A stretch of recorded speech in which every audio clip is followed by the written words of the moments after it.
In Libya, at least 44 refugees are killed and more than 130 injured in an airstrike near Tripoli.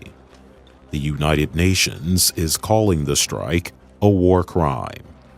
Russians remember 14 naval officers who were killed in a fire in a research submarine on Tuesday.